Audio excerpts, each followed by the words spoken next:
So first off, there's been constant talk of President Obama's religious affiliation throughout his presidency, and now with the current issue with the Ground Zero Mosque. I just wanted to know how you felt, how do you think President Obama has handled the situation with the criticism both directed towards him and to the situation in New York? Well, I think he's been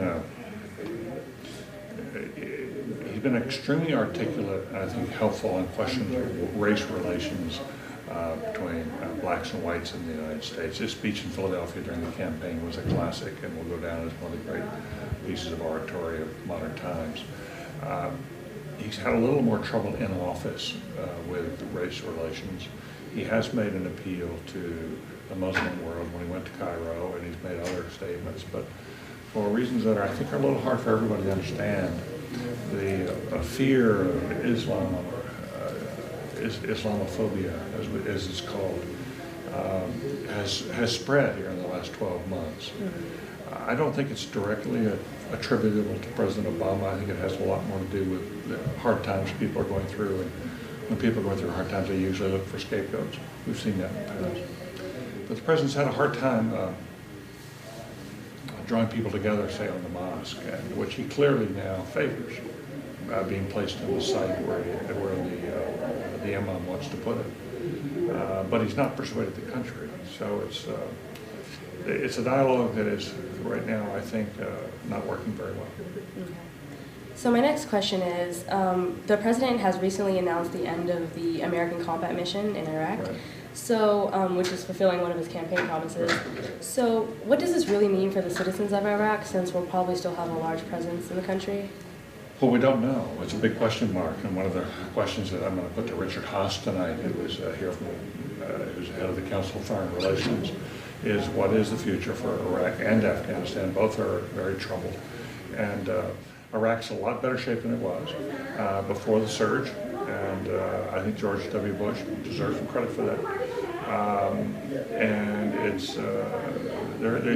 got a possibility now of emerging as a self-sustaining country. But we have seen more violence since we started having the drawdown. We're still going to be our soldiers are still going to be in harm's way. We're still going to have deaths of American soldiers. And it's an awful lot of responsibility now rests with the Iraqis, see if they can pull themselves together. I don't know if they're going to make it or not. I hope so, for our sake and theirs. It would be good. So last week I was watching CNN and I saw there was a discussion about Obama's low approval rating. Right. And now with Bush's, the former president's approval rating has been more unfavorable than ever before. And as you may know, he's building his presidential library on our campus. Oh, I'm well aware of it. So, I'm going to be quite interested in going through it one day. He's done well raising money. So do you think this new library is going to revive or reshape the Bush legacy at all? I think we will see some reassessments of the Bush legacy over time. The library may aid it. One of the most interesting questions is going to be not only just how does Iraq come out, because that will affect his legacy, but what's in those papers? Yeah. You know, there are going to be scholars coming here to SMU for many years to come as gradually things are declassified and made public. There are people going to dive in and want to see who was George W. Bush really? What did we learn about him? I would remind you that we had a president named Dwight Eisenhower, a very different type of president. And people thought that he was hands-off, removed, not very smart, and so forth. And when they opened up his library, they discovered that there was this man they never knew was there. Very bright, very hands-on, and who intentionally wanted to be known as not quite the brightest man ever. He liked that. He related to people that way. So there are going to be a lot of mysteries to be unraveled as the George W. Bush Library. I think it's going to, I know there was some division within the SMU faculty. Understandable. I'm very much associated with Duke University, and Richard Nixon went to law school. We had a huge controversy there about whether the Nixon papers ought to come. They didn't. But I think over time, the George W. Bush papers will be a valuable part of the SMU landscape. Okay, and another question, with Obama's dipping popularity rating, do you think it will keep the Democrats from controlling Congress in the midterm elections? If the election were held today, I think the Democrats would lose the House of Representatives and they might lose the Senate. There's still a little time left before the elections. A few things could change. But right now, the odds are that the House will go to Republicans. Okay.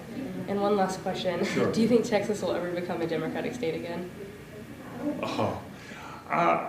look, you've had Democrats who've been very popular here in Texas. A lot depends on two things.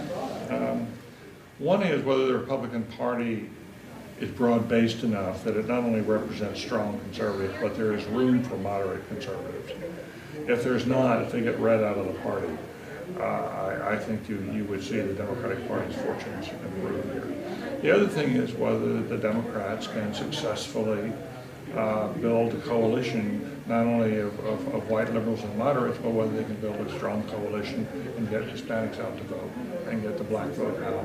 And then with that, the changing demographics, you could definitely see Texas becoming more democratic in the years ahead. So there are a lot of unknowns, but that's why politics is endlessly fascinating. It continues to change. Well, thank you so much for your time. Thank you. It was good.